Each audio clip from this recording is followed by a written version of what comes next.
I am Natalie, and this is Tyler. Hey everybody. So, welcome to the 10th episode of Hidden Artists. Thank you for having me, Natalie. I really am happy to be here. Of course, thank you. I am running on 3 hours of sleep. I just had a presentation, honestly, a Zoom call with a research professor describing her 50-page research paper. So, this is a great transition into the day. Anyways, this is Tyler, and we both go to USC. So I met Tyler at one of the performance art committee, and that was when I was like, wait a minute, you look familiar. And that was when I realized that I'd come across one of his videos on Instagram when he showed his magic card trick, which I did not realize until you showed me your trick. And it's not just about the fact that you do magic. You do so much more than that. And I'm not going to spoil the magic for you because that's not what I'm here to do. I want you to tell everyone out there more about yourself in your own words. So. Absolutely. Yeah, well, before we get started, you want to see something real quick? Yeah, of course. Yeah, here, I'll show you something quick. Everybody can see the different cards. They're all mixed. You can see them all too, right, Natalie? Yes. Everybody can see the cards. Why don't you take the cards, Natalie, just the whole deck. Okay. Yeah, and just... Shuffle it? Yeah, just give it a couple cuts. It doesn't really matter. Okay. Yeah, a bunch from the top to the bottom. It doesn't matter. Yeah. And you know what?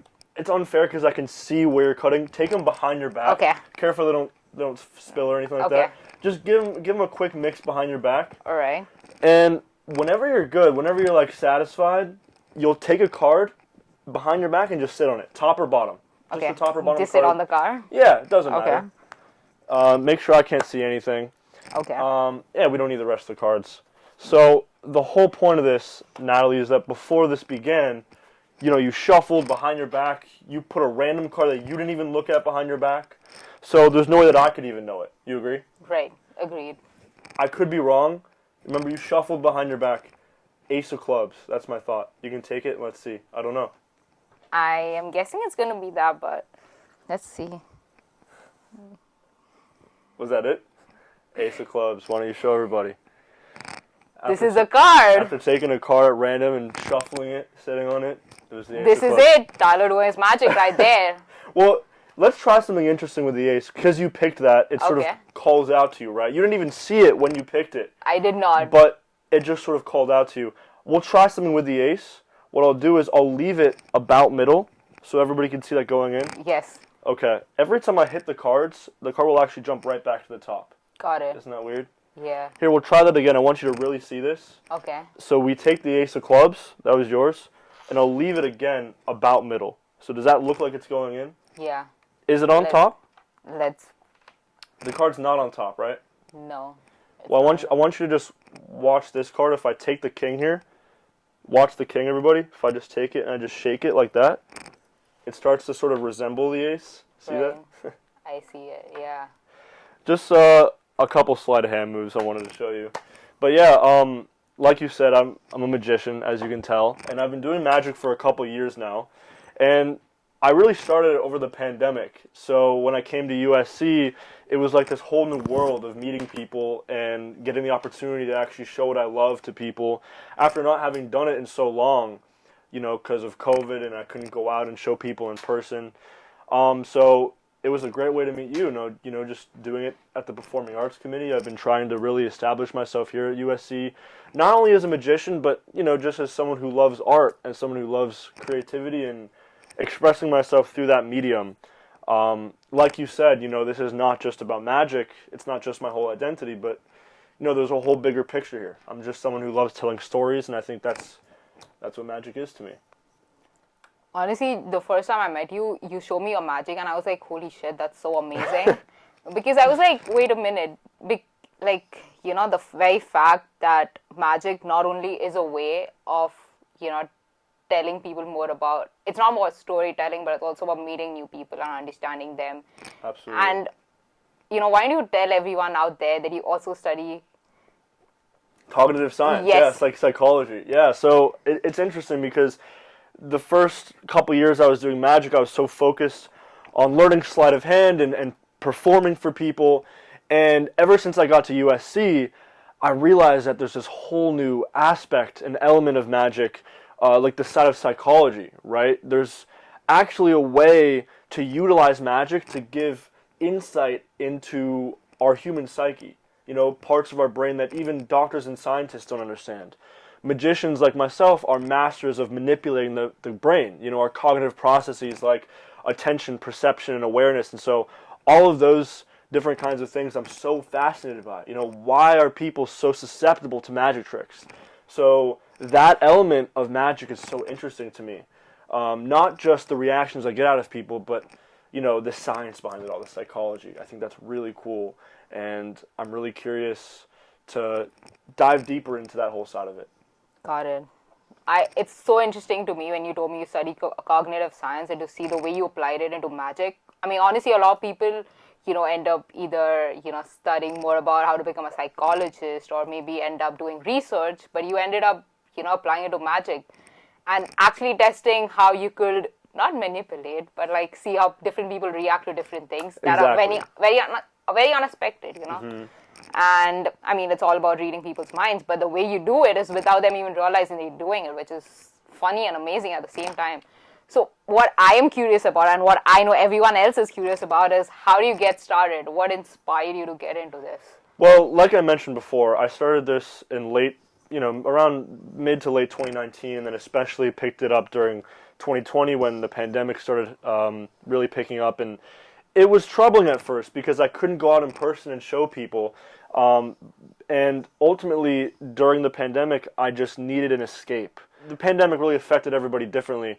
And so for me to be cooped up in my room without much social interaction, it was hard, and I needed a muse. And I picked up a deck of cards and realized that this was the best escape for me. It was the best way to express myself to people, even though I couldn't see people in person. What I would do is I would go on these online forums, like some of you may have heard of Omegle, or other websites where you can sort of talk to people online all around the world, and I would perform for people in there after all my Zoom classes every day. And then, as the pandemic progressed, I realized that I wanted to use this for an even greater purpose. Not just to show strangers or my friends and family, but I wanted to give back to people. So I started performing for a children's hospital. I got in contact with Mount Sinai Children's Hospital in New York. I reached out to them and began working with them in late 2020.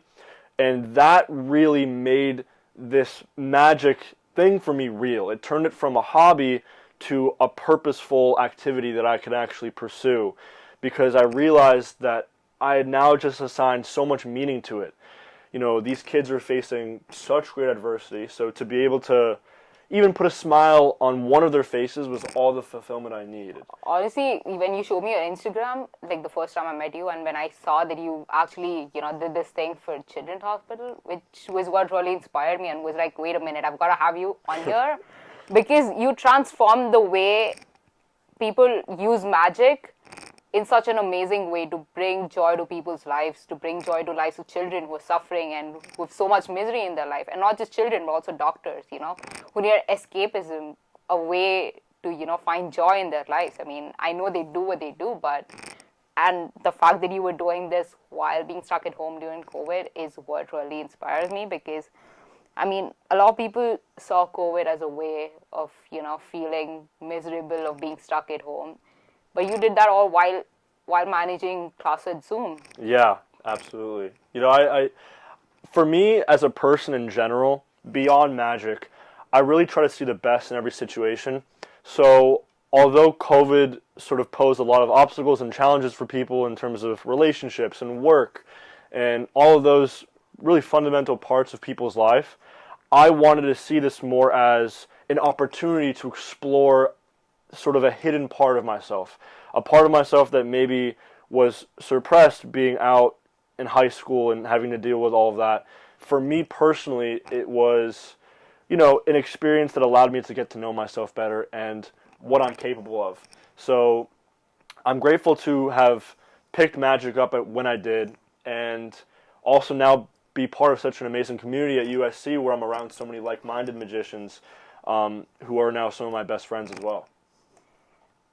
Honestly, like, the very fact that you said that you started out with magic and now have this whole magic club out there, which You invited me over for it last. I went for it last Wednesday, right? Yeah. A day before. Yeah, You showed me all these magic tricks back again. Yeah, a couple days ago. Yeah, which was amazing. And it started with you, right? It started with you. And now there's this whole group of magicians who you're training. Just so amazing. Yeah, so when I came to USC, the club sort of comprised of 2 or 3 magicians who were upperclassmen, and it wasn't much of a organization yet. That's mostly because of COVID. You know, when I got to USC as a freshman in 2021, COVID was still pretty rough, and barely anything was even in person.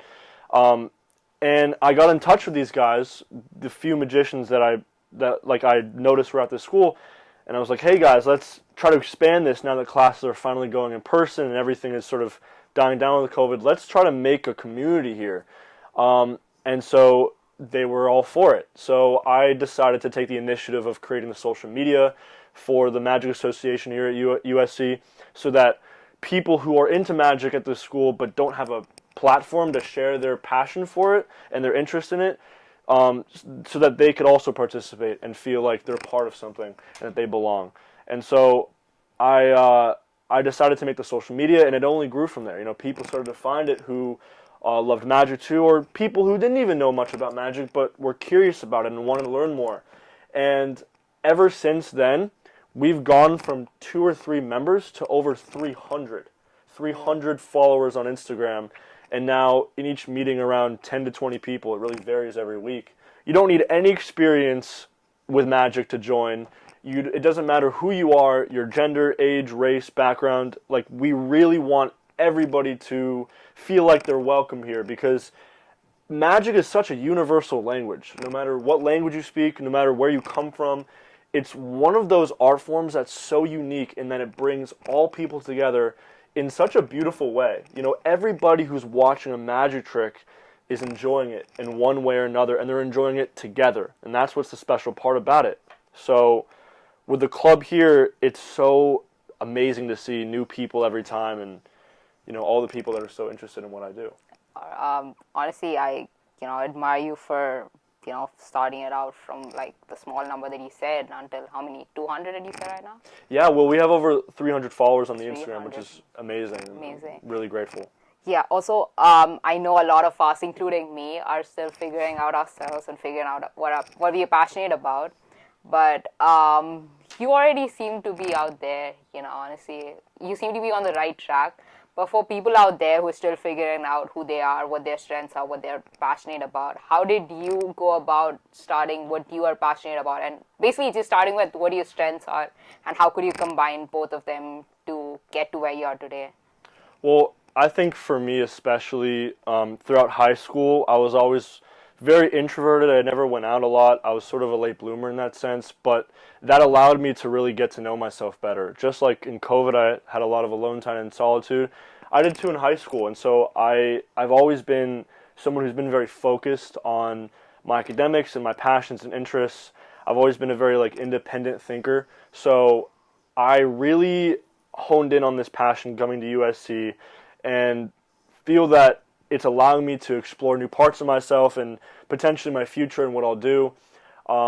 And that being said, I don't necessarily think that I'm any more ahead of the curve than anybody else. I think it's more so that I'm very focused and I have this passion, and I don't know what I'm going to do with it. I don't even plan on being a magician necessarily. I'm not going to pull rabbits out of hats on stages or anything like that. But all I do know is that I have something that I love and I'm very passionate about. It allows me to meet so many people who are amazing, and it allows me to really express myself. And although I don't know quite what I'm going to do with it yet, I know that it's just something that I love. And so when you have something like that in your life, you just got to follow it. Even if you don't know where it's going to take you, you just follow what you love, and eventually it will lead you somewhere. If I didn't do magic, if I didn't follow what I love doing, I wouldn't be sitting with you here today, Natalie. I wouldn't have met so many great people in the Magic Club at USC. It really is just about taking it day by day, using what you love to make a difference. That's ultimately the main goal for anybody, right? They just want to be heard. They want to make a difference. So for me, I'll never use magic for, monetary reasons or, for material wealth. It's mostly for me just putting myself out there and hopefully making a difference, because I've seen how much it allows me to make a difference on the children in the hospitals and on this community at USC. And if I can just keep doing that, if I can make a difference on smaller communities and then go bigger, that's the idea. Honestly, I admire you for saying that. Like, for me, for example, like you said, you want to make a difference in people's lives. I think the very reason why I started this out was so that I could provide a platform to people, who want to share their passion. And that's basically my purpose in life, to make a difference in people's lives. I mean, I'm doing it through different ways. And for me, example, like, I figured out what my passion was during COVID as well. So I felt lost in life, and I was not sure what next to do because I had so many other options. So I turned that feeling into a screenplay that I wrote. Wow. And the dream and goal is to have it on Netflix. That's so cool. But yeah, it's a little all over the place, but it will be there. But for me, I had never written a screenplay before. And so for me, there were a lot of hindrances and challenges that were on the way. Mm-hmm. But I somehow felt like I could overcome them and not let that stop me.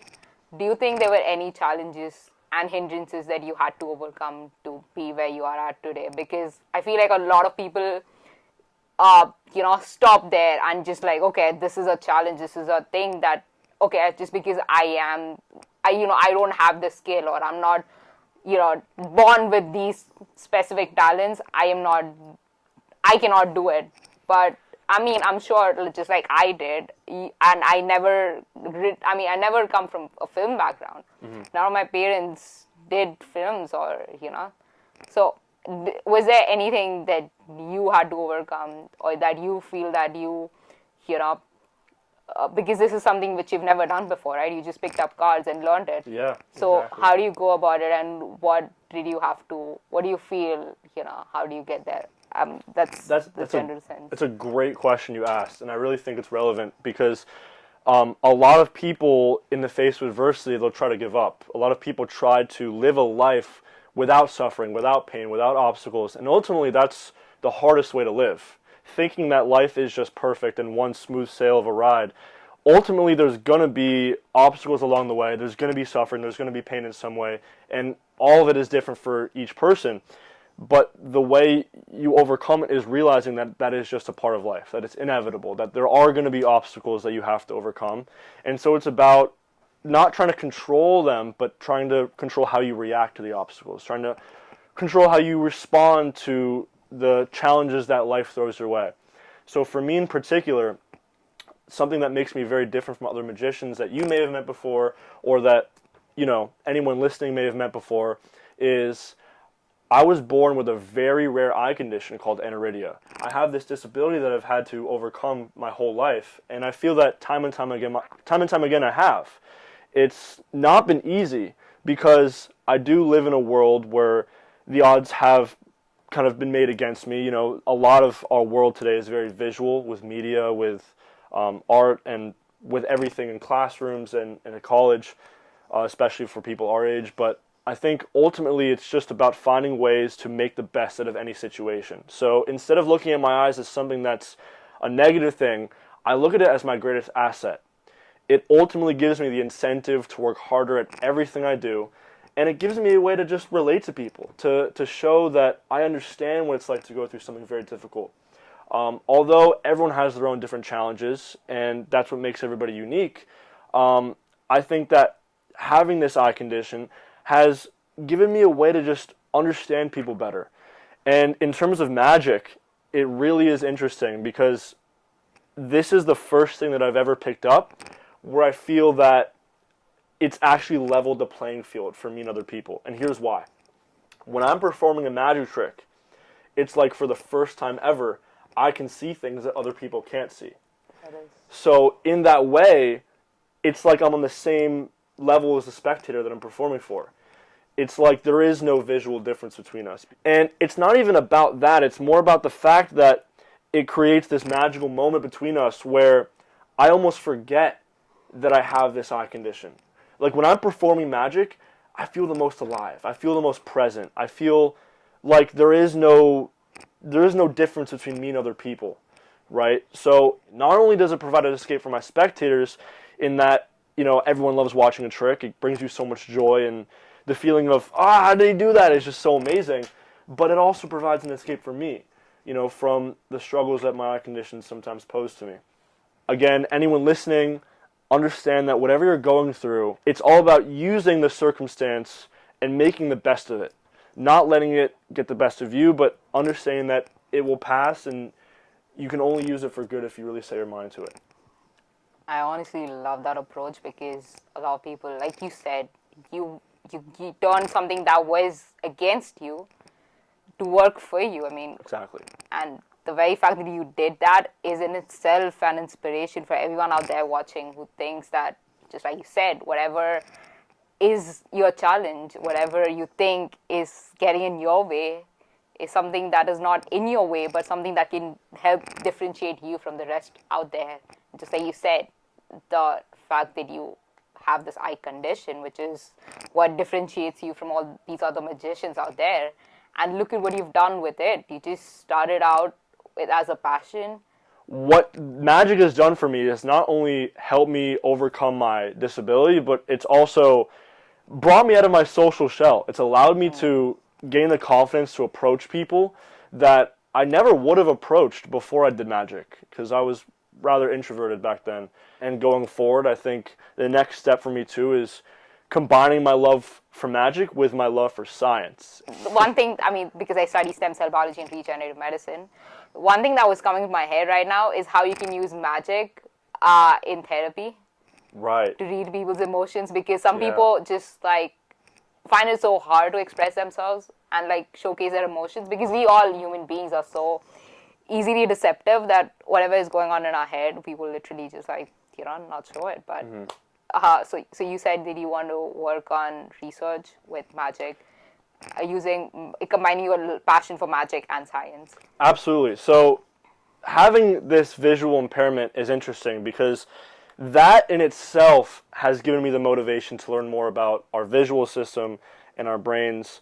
So then when I found magic, it was like it accelerated that passion of mine, that interest of mine in terms of academics, because magic really does provide this sort of portal into a whole new world of science, and it gives insight into how we think and how we behave as humans. So anyone can practice and learn sleight of hand, but not everybody can perform magic. There's a very big difference, because again, magic, it's a feeling. It's like love in a way. Magic and love are very similar things, because they both induce wonderment and excitement and enthusiasm and even confusion sometimes and frustration.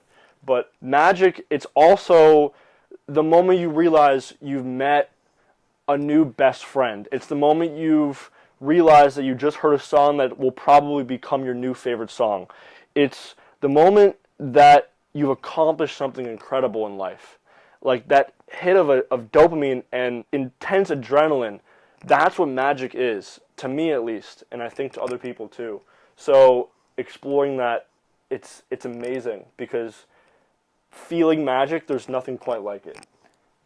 I honestly like what you said that, because magic is, I feel like more than you finding magic, magic found you. Exactly. That's a great way of putting it. And you put it out there for us to experience that, which is amazing. Yeah.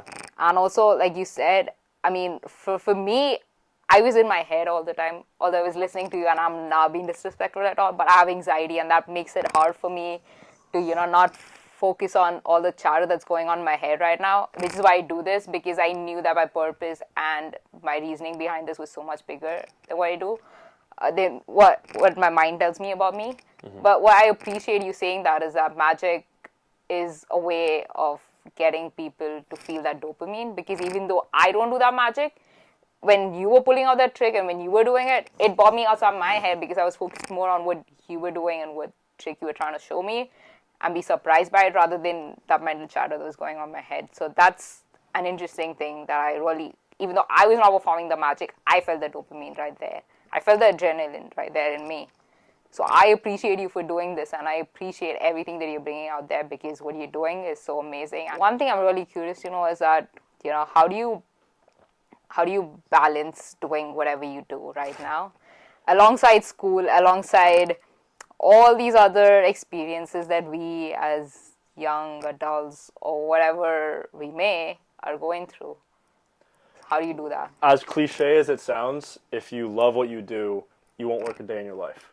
So I don't ever consider magic to be an obligation. I don't ever consider it to be a burden. Magic is one of those things. It's just part of who I am. It's not the whole picture. That's kind of a misconception because a lot of people get to know me as the magic guy because they've seen my magic tricks, and then that's sort of it. But magic is simply the surface of who I am. It's not the whole picture. So I really want people to understand that about me. I honestly appreciate you saying that. One of the main reasons why I asked you is because I myself am in the science space. I study stem cell biology and regenerative medicine. You study cognitive science. So a lot of times people try to box us in thinking that, oh, this is the path you're going to take.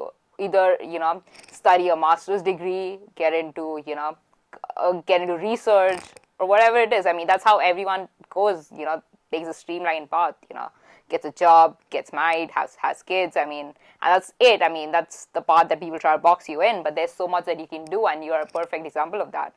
I do this. I wrote the screenplay, and people think that's crazy, but it's all related to what you're passionate about, and what is it that your purpose and your values are. So I really appreciate you for saying that, because for everyone out there who thinks that they're doing multiple things at once, and for people who try and judge them for that, I mean, you can be a polymath. In this day and age, you have the internet. You're a perfect example of that, right? You just turn your passion into something so much more bigger than just a bunch of magic cards.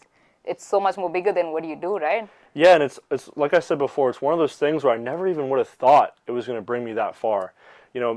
I started magic as just something, like it's a hobby, something that I did during COVID, and it turned into such a big part of who I am.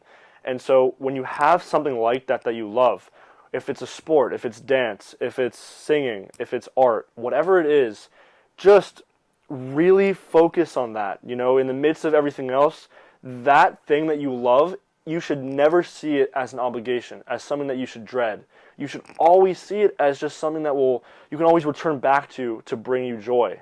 And if you have something like that, you'll never need to worry about, oh, I need to do this, I need to do that. It's more like I want to do this. I would call magic an obsession of mine. I'm obsessed with performing. I'm obsessed with meeting new people, with telling unique stories and expressing myself. And then again, I also remind myself, it's not all of who you are. It's not your whole identity. It's just a mere part. I appreciate you talking about your anxiety too, because, like I said before, everyone has their own unique struggle. But when you realize that it's not the whole picture, that it's just a sliver of who you are, when you have something that you love, like biology and like me for magic, that should be the thing that motivates you. That should be the thing that, by doing that, you almost forget that you have this challenge in your life. And I think that's so amazing about passion. To see the world as something meaningless and turn that into something where you see the world as nothing but meaning, as a life full of purpose, as a life full of genuine value. So when you have something like that, it really overtakes you in a beautiful way. I appreciate you saying that. Yeah. So for those who still are figuring out what their passion is, what advice do you have for them? What do you think that they could do in order to, figure out what their passion is, and once they figure out, how can they really move ahead and turn it into something so beautiful like you did? Yeah, I could speak a lot on this just because I want everybody to know that I feel still very similar to how most people do. I still think about sometimes, am I doing enough? I mean, that's such a common thing for a lot of people, I think, because you look at other people around you and you think to yourself, gosh, look how much they're doing. I wish I was doing that much. I wish I was as passionate as them. I wish I was doing a lot too.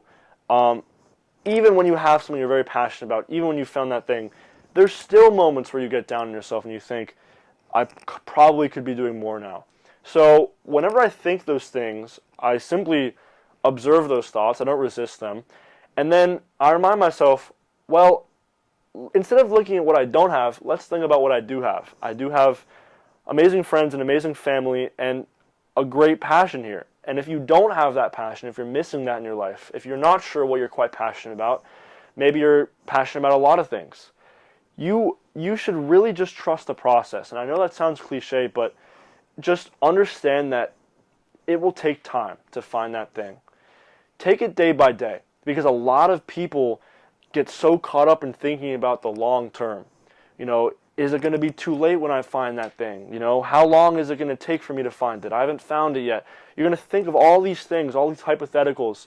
Just take it day by day. Understand that it is a process, and it's hard at times because you're going to get down on yourself. Ultimately, you're your own worst enemy, and you have to just overcome that voice in your head that's telling you you're not going to find it, you know, everybody else is doing it better than you. Stay in your own lane, trust the process, and only do what you can in the moment. You have to control the controllable and just think about what active steps can you do now to, you know, affect your future in a positive way. Sometimes that means sitting on your ass and doing nothing. Other times that means reaching out to people, meeting new people, surrounding yourself with people who are going to help you find that thing. Just keep doing what you love, keep doing what makes you happy, and give it time. This is like exactly what I had. This is the exact conversation I had with my mentor yesterday. So my mentor Audrey, if you're listening to it, shout out to you for being the best out there. So so I was telling her about how you know, I was tired of listening to all these rejections. I'm tired of feeling like I'm not doing enough, even though I'm literally running every day of my house. I'm literally not in my apartment, except the only I'm there is to sleep, and that's it. And I'm just running from places to places, making things happen, and I'm just tired of things not working out in my favor, and just feeling like I'm not doing enough. So what she said was just take it day by day and just, you know, understand and remind yourself, what is it that you're going to do today? Not tomorrow, not day after. What is it that you're going to do today? Exactly. And do the best that you can do today, because right now is all what you have, just like you said. And yeah, and I'm glad that you covered whatever I was going to ask you in the next question, because you literally just said that, you know, all these feelings that just come up of not being good enough, and it's okay to have them if you're having it. I have it all the time. I'm having it right now. But I appreciate you saying that, because it makes everyone else who's struggling and feeling the same way feel valid and know that they're not alone in their struggles. Even though you have done what you've done, which everyone and me are amazed by, how you turned one thing, a deck of cards, into, like you said, different ways of making a difference in people's lives. But yeah, I really appreciate you for saying it out there. And I'm so grateful that you are here as a guest. And I'm sure everyone else is too. Thank you. Yeah, it's been amazing, and again, just remember, it's all a mindset. It's all how you look at life. You know, are you going to be down on the fact that you don't have something right now, or are you going to look at the bright side and think of all the things you do have? And in time, with gratitude and with just appreciating everything you do have, appreciating the present moment, you know, you'll find that thing, and just give it time. That's all I can say. But this has been absolutely incredible. And yeah, before we close this, is there anything that you wish I'd asked you, and any final closing thoughts, anything that you wish or want to put it out to the universe out there, any collaboration that you want to make it happen, anything that you feel is the best way to close it as? From everything we've been talking about, I hope that you all listening can just take away the fact that when you have a passion and when you have something in your life that you really care about, just follow it, even if you don't know where it's going to take you. Again, I have no idea where magic is going to take me, but only time will tell. So trust the process, find your calling eventually, and stick with it. And just hope for the best. Trust the process. Exactly. Right. This was great, and I really appreciate you guys for tuning in all the time. And I hope that you guys took something away from this. I'm sure I did, and I'm sure a lot of you all did too. Why am I even asking this, right? Thank you for doing this, and I hope you have an amazing day and are able to apply everything that Tyler said right now. So, peace. Absolutely. Peace out, you guys. Bye down to all those Trojans you're watching it. Thank you all for watching.